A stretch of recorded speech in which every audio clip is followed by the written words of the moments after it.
أهلا بيكم في قناة الأحياء للصف الثالث ثانوي. Today's lecture will be about hormones. We will start talking about hormones. So let's begin.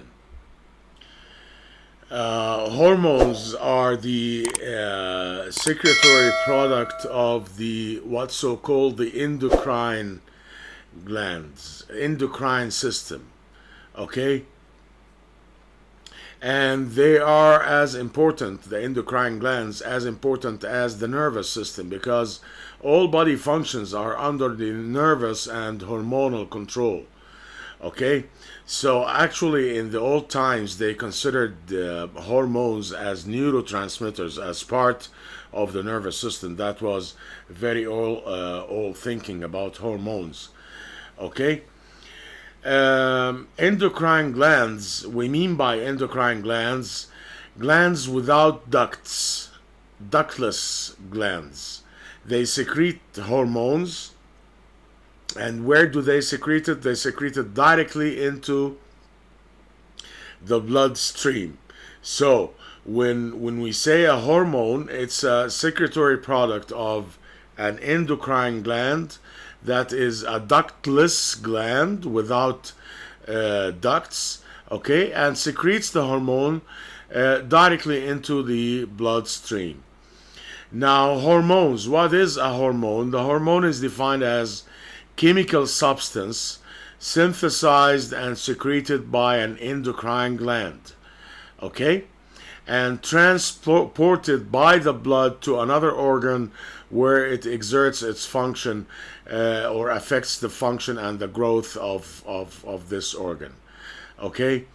And most the effects of hormones are in the form of stimulations of other glands or organs. So most of the functions are stimulation of other glands or organs. So now you know what's a hormone, what is an endocrine gland, okay, part of the endocrine system. Now, about the history of discovery of the hormones, animal hormones, a scientist called Claude Bernard studied the liver functions before, the liver as a gland, and considered the stored sugars in the liver are internal secretions that doesn't go out of the liver, stored in the liver, inside the liver, and the bile as an external secretion. يبقى الراجل ده افترض ان في الليفر الكبد كغده انه السكر اللي مخزون فيه ده عباره عن افراز داخلي، بس العصاره المراريه اللي طالعه منه ده عباره عن افراز خارجي. Okay, as a first step, in studying glands. Now, another scientist called Starling found that he was studying the pancreas, by the way. Noticed that the pancreas starts to secrete pancreatic juice directly after the arrival of food to the duodenum. Okay, now this looks normal, but even after the nerve supply was cut, even after the nerve supply to the duodenum was cut, the duodenum responded, and just right after the arrival of food, and somehow stimulated the pancreas to secrete the pancreatic juice. He concluded that there must be a non-nervous stimulation, of course, because he removed the nervous system. Actually, he cut the nerves of the duodenum. Finally, he discovered the presence of certain chemical substances secreted from the mucous membrane of the duodenum. Okay, and these substances go to the blood and stimulate the pancreas to secrete the pancreatic juice. Okay, so he discovered that chemical substances, were secreted from the mucous membrane lining the duodenum once the food arrived, and these substances were secreted into the blood and stimulated the pancreas to secrete the pancreatic juice. Okay, he named these substances hormones, which is a Greek word for activators that stimulates something, stimulates an organ. Okay, now hormones in plants. A scientist called B. Jensen was able to explain phototropism in plants of a growing point, um, um, from the point of view of auxins, which are the plant hormones. Indole acetic acid in one of the, is one of these auxins, hormones of the plants. This scientist proved that the connection between the receptor and the region of curvature of the plant, at the tip of the plant, I mean, due to the auxins as indole acetic acid. He proved the response to these auxins, okay, at the tips to an auxin called indole acetic acid. Okay, there are no, of course, glands, endocrine glands in plants to secrete auxins, but some regions, like the tip of the coleoptile and buds, okay, they act as endocrine glands. So if you're asked about plants, the tip of the coleoptile and buds, okay, act as endocrine glands, affect the other parts of the plant, diffuses from cell to cell, like the indole acetic acid diffuses from cell to cell. Okay, now what are the importance of auxins? They regulate the plant growth, of course, organize the development of the different tissues of the plant. It supervises the formation of flowers, the fall of leaves, the fruit formation and ripening, and affects the function of all other tissues of the plant. This is the importance of the auxins, okay? And as we studied, one of the auxins is indole acetic acid. Okay. Now, in man, okay, how did the scientists know the functions of hormones? They knew the functions of hormones through studying of symptoms resulted from enlargement or removal of one of the endocrine glands in mans and animals, like to remove, for example, the suprarenal gland and observe what happens. Okay, and through the study of the chemical structure of extracts of endocrine glands. They studied the products of these glands, okay, the chemical substances produced by these glands and their effect on different vital activities and how do they affect the body. So they studied hormones through studying of symptoms, either by enlargement of a gland or removal of a gland, and the study of the chemical structure produced by the gland, okay, and how it affects different vital activities. Now, what are the characteristics of hormones? Hormones are organic substances, of course. Okay, some of them are proteins and others are amino acids or steroids. That means it's derived from lipids.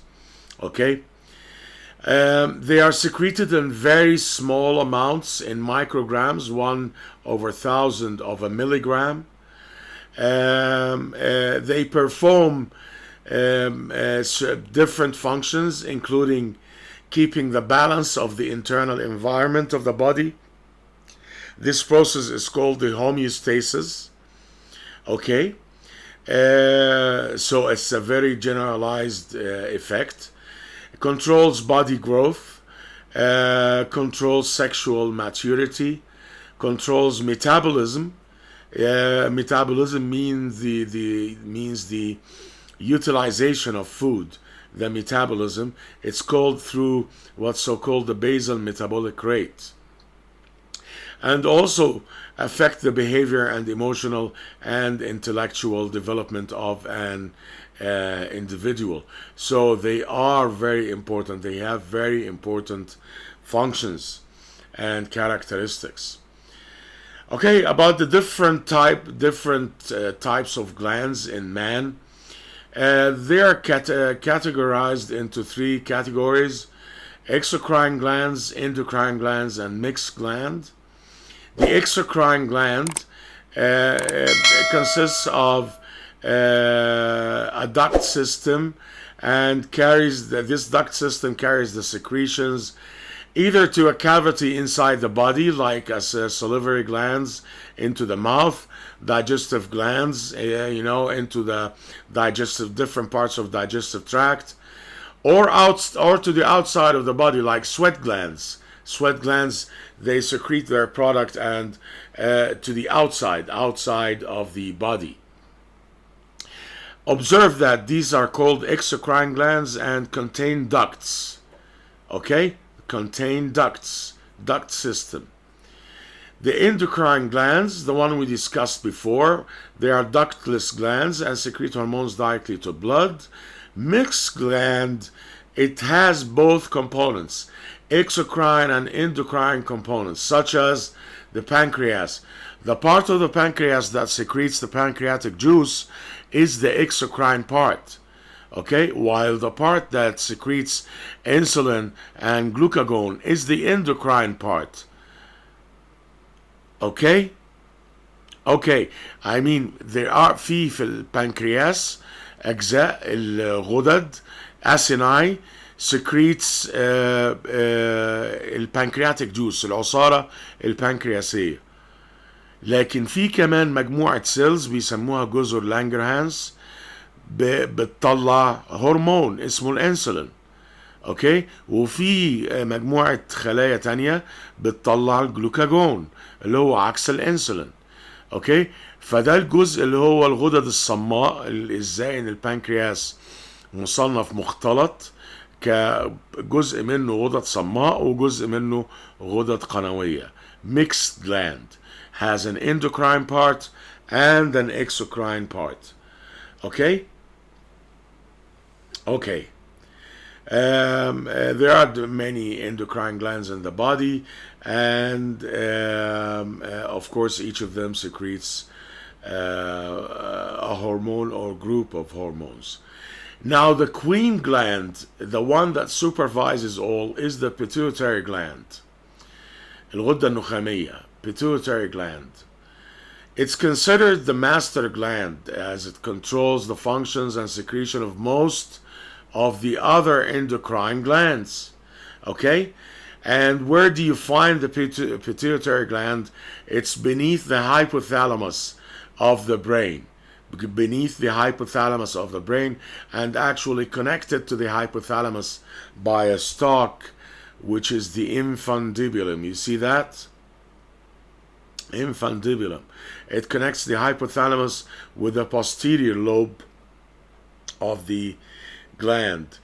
They divided the gland into two parts: adenohypophysis, which is the anterior lobe, neurohypophysis, which is the posterior lobe. And actually the anterior lobe is subdivided into anterior and middle lobes. Okay, but they are all, the anterior and the middle lobes, they are all the adenohypophysis, while the posterior lobe, the one connected by an infundibulum and pituitary stalk to the hypothalamus, is the posterior lobe, the neurohypophysis. Okay?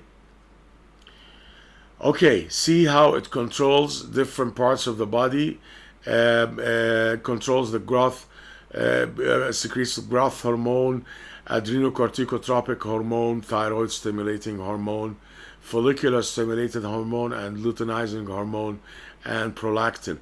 It regulates different parts of the body.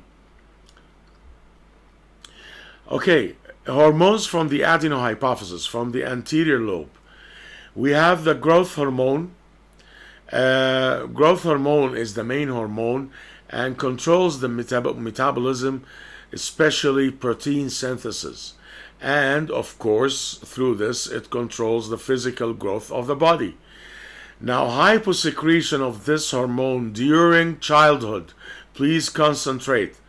During childhood, hyposecretion is dwarfism, as you can see here. This is a dwarfism. Hypersecretion during childhood causes gigantism. This is gigantism. See? Gigantism. Now, hypersecretion in the adults, okay, after normal development, causes acromegaly. These are the features of acromegaly. See the big fingers and the big hand, the big bosses, the big forehead, and the white teeth. This is acromegaly. So in adulthood, hypersecretion causes acromegaly, while hypersecretion in childhood causes gigantism.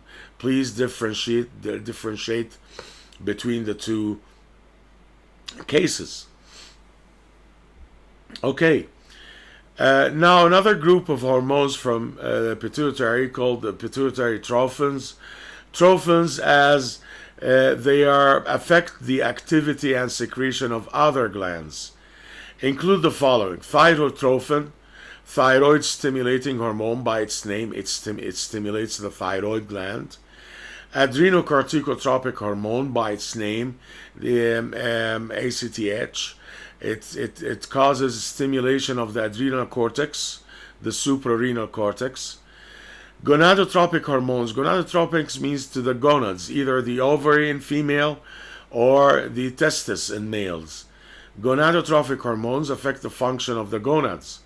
Okay, this group includes the follicle stimulating hormone, affects ovarian follicles. See, ovarian follicles, and soon they rupture and the ova gets out and the rest changes into corpus luteum. Okay, the follicular stimulating hormone affects the ovarian follicles and the formation of Graafian follicle. Okay, and also in males it affects the seminiferous tubules and spermatozoa. Okay, so it affects both males and females. Other hormone is the luteinizing hormone. Luteinizing means turning yellow. بقى لونه أصفر، الجسم الأصفر. Luteinizing hormone from corpus luteum stimulates the formation of corpus luteum in females and the formation and secretion of interstitial cells in the testis in males. So also affects males and females. And these two hormones, the FSH and the LH, are very important for the sexual maturity of individual.